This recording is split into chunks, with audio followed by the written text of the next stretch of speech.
is delayed, for example, by marginally less than the current 30 minutes threshold to apply, when can we expect further details from the Minister with regard to the enhanced compensation measures?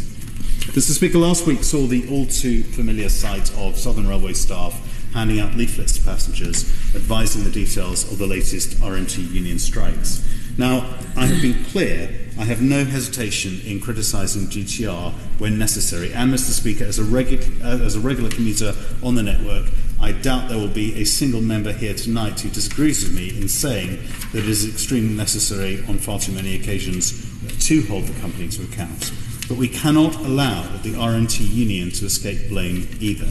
Yes, we criticise GTR when their service doesn't run on time, but we must also question why the RMT union, having seen issues affecting our constituents getting to work, see this as an opportunity for industrial action and the creation of further misery and difficulty.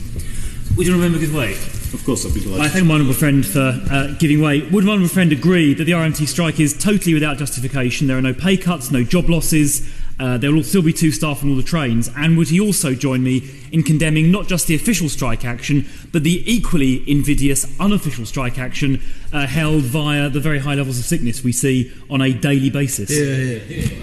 Well, my honourable friend, the member for Croydon South, has been an excellent representative since he was elected to this House last year, and particularly on the issue of Southern Rail and Thameslink delays. And I do think we are seeing industrial action that is taking advantage of a very difficult situation in terms of infrastructure failures and a large franchise trying to cope. And I do think that's unacceptable. On the issue of driver-only operated doors, we're not seeing any driver-only operated trains. We're not seeing any reduction in guard staff numbers. I appreciate there are safety issues that need to be properly addressed, but I don't think this sort of confrontation between unions and management is something that passengers, when they are stuck, delayed on platforms, appreciate at all. Turning to the new timetable consultation, additionally last week, GTR were due to open their public consultation for their timetable from 2018, and while I would urge my constituents to take part in this process, I would ask my honourable friend, the Minister, what discussions he has had with the company concerning their service going forward. Coming to rail fares, a further issue of consternation for commuters in my constituency is that very issue. I know that I'm not alone in calling for these to be frozen and not put up in line with inflation as a result of the issues that my constituents and others across the south of England continue to experience and have done, as I've said earlier, for about a year now. The government admit, obviously, there's a problem, not least because it would be spending £20 million on the rapid upgrades. Whilst the government's cap on fares will save season ticket holders an average of £425 through this Parliament, does he not agree that it is right for passengers who have endured such prolonged disruption receive an exemption from this fare rise?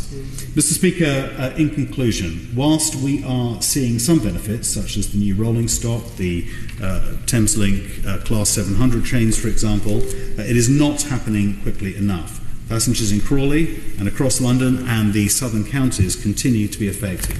These include a constituent of mine, for example, who works as a nurse.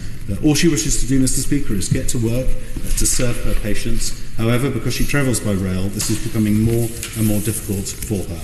On behalf of all passengers, commuters and staff who want a decent rail network, I urge the government to ensure that GTR are held to account and these improvements are realised. Mr. Speaker, the time is now 10:23 p.m.